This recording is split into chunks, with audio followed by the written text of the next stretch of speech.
Movie का start Caroline को दिखाते हुए होता है, जो कि एक नर्स थी और उसकी कोई भी फैमिली नहीं थी। इसीलिए वो एक ओल्ड एज होम में as a caretaker job करती थी और फैमिली ना होने की वजह से वो यहाँ के सभी लोगों से काफी अटैच थी। और यहाँ जिस आदमी से वो सबसे ज्यादा अटैच होती है उसकी डेथ हो जाती है और अब वो दुखी होकर ओल्ड एज होम छोड़ने का फैसला करती है। अब घर जाते हुए वो एक न्यूज़पेपर में एक जॉब देखती है जो कि एक केयर टेकर की ही थी और वो अब इस जॉब को करने का डिसाइड करती है। वो अपने घर वापस आने पर अपनी फ्रेंड से मिलती है और उसे भी न्यू जॉब के बारे में बताती है, जिस पर वो लड़की कहती है कि ये जगह जहाँ तुम जॉब के लिए अप्लाई करने वाली हो ये एक मिस्टीरियस जगह है। लेकिन कैरोलाइन उसकी कोई भी बात नहीं मानती क्योंकि वो ऐसी चीजों पर बिलीव नहीं करती थी। नेक्स्ट डे जब वो उस जगह पर जाती है तो उसे वहाँ लूक नाम का एक आदमी मिलता है, जहाँ वो उसे एक कपल से मिलवाता है जिनको असल में केयर टेकर की जरूरत थी क्योंकि बेंजामिन यानी वो आदमी पैरालाइज था। यहाँ उस घर की ऑनर कैरोलाइन से कहती है कि उसे बेंजामिन के साथ साथ इस घर का भी ख्याल रखना होगा क्योंकि वो घर काफी बड़ा था, इसीलिए वो लेडी उसे अकेली संभाल नहीं सकती थी। और यहाँ कैरोलाइन से पहले कोई भी केयर टेकर या मेड आने को तैयार नहीं थी और फिर लोग के कहने पर वो इस ऑफर को एक्सेप्ट कर लेती है। फिर नेक्स्ट डे वो अपनी फ्रेंड को बाय कहते हुए अपना सामान लेकर उस अजीब घर के लिए निकल जाती है जो कि एक बिल्कुल वीरान जगह पर था। रास्ते में वो एक पेट्रोल स्टेशन के लिए रुकती है जो उसी घर के थोड़ा करीब था और काफी अजीब भी। यहाँ हर चीज काफी गंदी और काफी पुरानी नजर आ रही थी। उस पेट्रोल स्टेशन के बाहर वो अजीब ब्रिक डस्ट की लाइन नोटिस करती है, लेकिन उन चीजों को इग्नोर करते हुए कैरोलाइन वहाँ से चली जाती है। अब अपनी जॉब यानी उस घर पे पहुँचने पर वो लेडी कैरोलाइन को सारा काम बताती है, अपना घर दिखाती है और साथ ही वो उसे बेंजामिन के रूम में लेकर जाती है जो बेड पर लेटा हुआ था। वो पैरालाइज होने की वजह से ना तो हिल सकता था और ना ही बोल सकता था। मिसिस बेंजामिन उसे बेंजामिन की डाइट और मेडिसिन रूटीन बताती है और यही इस रूम में कैरोलाइन को 2 बच्चों की फोटो दिखती है और वो जब फोटो को उठाती है तो उसके पीछे से एक मिस्टीरियस फोटो निकलती है जिसके ऊपर पापा जस्टिफाई और मामा सिसिल लिखा हुआ था। मिसिस बेंजामिन अब उसे की देती है जो उस घर की हर डोर को खोल सकती थी। उस घर का राउंड लेते हुए उसे काफी अजीब लगता है क्योंकि उस पूरे घर में कोई भी मिरर नहीं था और जब वो मिसिस बेंजामिन से इस बारे में सवाल करती है तो वो कहती है कि अब हम बूढ़े हो गए हैं इसीलिए हमें मिरर की कोई जरूरत नहीं है। इसके बाद हम कैरोलाइन को उसकी जॉब करते हुए देखते हैं, यानी बेंजामिन का ख्याल रखते हुए देखते हैं। वो हर रोज उसे फ्रेश करने के लिए बाहर गार्डन में लेकर आती है। यहाँ गार्डन में मिसेस बेंजामिन उसे स्टोर से कुछ सीड लाने के लिए कहती है और स्टोर में जाने पर उसे वहाँ एक रूम नजर आता है जो उसने पहले कभी नहीं देखा था। वो अब उस रूम को देखने के लिए जैसे ही अपनी की का यूज करती है तो वो की उस लॉक को ओपन नहीं कर पाती। हालांकि ये की इस घर के सारे डोर्स को ओपन कर सकती थी। वो काफी बार कोशिश करती है लेकिन डोर ओपन नहीं होता और फिर वो सीड लेकर मिसेस बेंजामिन के पास आ जाती है और उनसे उस रूम के बारे में पूछती है जो कि खुल नहीं रहा था। और फिर वो कैरोलाइन को बताती है कि जब से हमने ये घर लिया है वो रूम तभी से नहीं खुल रहा। नेक्स्ट सीन में कैरोलाइन जब सो रही होती है तो उसे बेंजामिन के रूम से कुछ आवाजें आती हैं जिससे उसकी आंख खुल जाती है और वो जल्दी से उस रूम में जाती है जहाँ वो बेंजामिन को बेड पर ना देखकर शॉक्ड हो गई थी क्योंकि वो पैरालाइज था और उसका चलना तो दूर की बात, वो तो खुद से अपने बॉडी के किसी भी पार्ट को मूव भी नहीं कर सकता था। और अब वो ये सोचकर पैनिक हो जाती है कि कहीं उसके साथ कुछ बुरा तो नहीं हो गया। और जब वो उसके रूम की विंडो से बाहर देखती है तो उसे नजर आता है कि बेंजामिन इस तेज तूफान में घर से भागने की कोशिश कर रहा है और अब वो कैरोलाइन की देखते ही देखते विंडो रूफ से गिर जाता है और कैरोलाइन जल्दी से मिसेस बेंजामिन को हेल्प के लिए बुलाती है और अब मिसेस बेंजामिन वहाँ पर आकर उसे जल्दी से व्हील चेयर लाने के लिए कहती है। और जैसे कैरोलाइन व्हील चेयर लेने के लिए रूम में जाती है तो उसे बेडशीट पर हेल्प में लिखा हुआ नजर आता है जिसको देखकर पहले तो कैरोलाइन घबरा जाती है और फिर वो जल्दी से उस बेडशीट को छुपाते हुए बेंजामिन की हेल्प के लिए चली जाती है।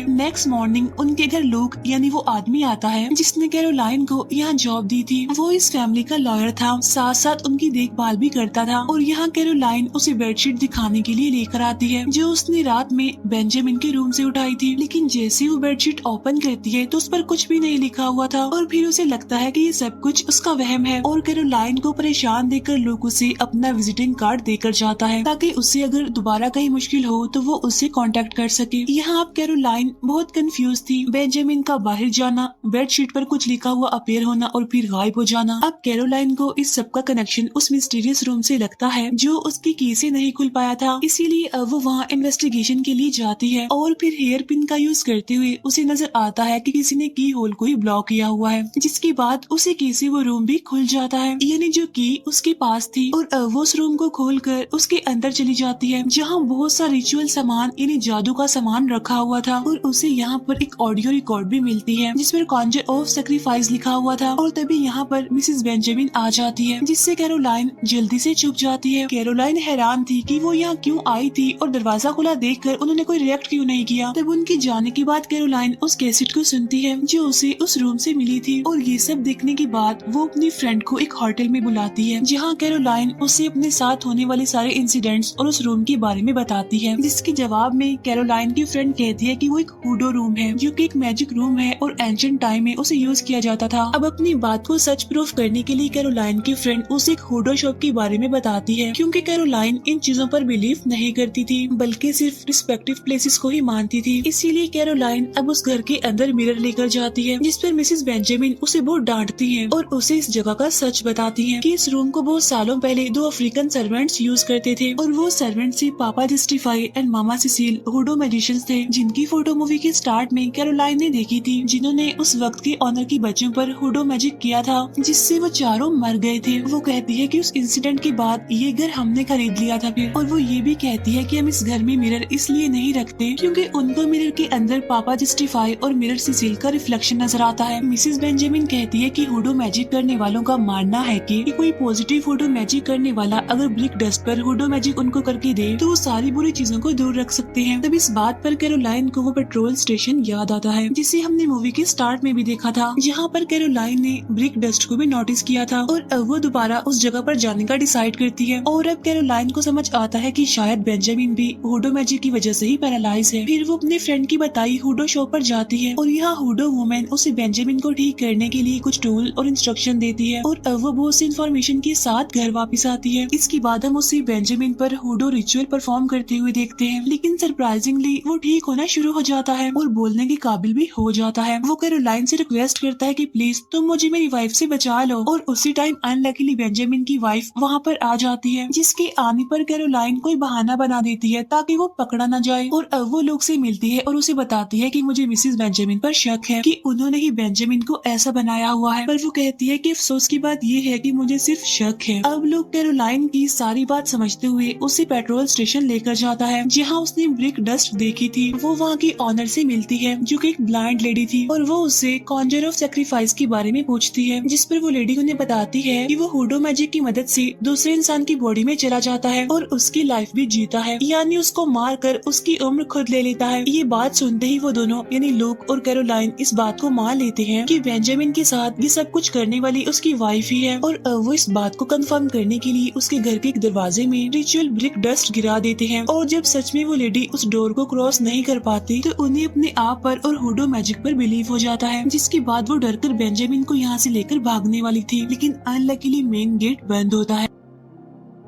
फिर वो बेंजामिन को वहीं उस बिल्डिंग में छुपाते हुए खुद वहाँ से निकलने की कोशिश करती है। और अब लूक के ऑफिस पहुँचने पर उस पर सबसे बड़ा फैक्ट रिवील होता है, जहाँ से अब ये कहानी ट्विस्ट लेती है और उसे पता चलता है कि लूक और मिसेस बेंजामिन साथ ही हैं, यानी वो दोनों एक दूसरे के साथ मिले हुए हैं और असल में वो हुडो मैजिक का टारगेट बनी थी, बेंजामिन नहीं। और तभी पीछे से यहाँ पर लूक आ जाता है और कैरोलाइन के गले में रस्सी डालते हुए वो उसे वापस उसी हुडो मैजिक वाले घर में ले आता है। और यहाँ कैरोलाइन की लूक की साथी यानी मिसेस बेंजामिन से फाइट शुरू हो जाती है, जिससे कैरोलाइन अपने आप को डिफेंड करते हुए उस लेडी को नीचे गिरा देती है, जिसमें उस लेडी की लेग्स टूट जाती हैं। और अब ब्रिक डस्ट का यूज करते हुए वो उन दोनों से बचते हुए रिचुअल रूम तक पहुंचती है और पुलिस को कॉल करने की कोशिश भी करती है और खुद वहां बने सर्कल में खड़े होते हुए कुछ पढ़ने लगती है। वो कुछ रिचुअल स्पेल पढ़ रही थी जिसे वो होली स्पेल समझ रही थी। यहाँ वो लेडी उसे बताती है कि तुमने खुद ही अपने आप को इस सर्कल में कैद कर लिया है और अब वो इस सर्कल से कभी बाहर नहीं निकल सकेगी। और अब वो जैसे ही अपने पीछे लगे के मिरर में देखती है तो उसे अपने साथ साथ कहानी के सभी रिचुअल कैरेक्टर्स के भी रिफ्लेक्शन नजर आते हैं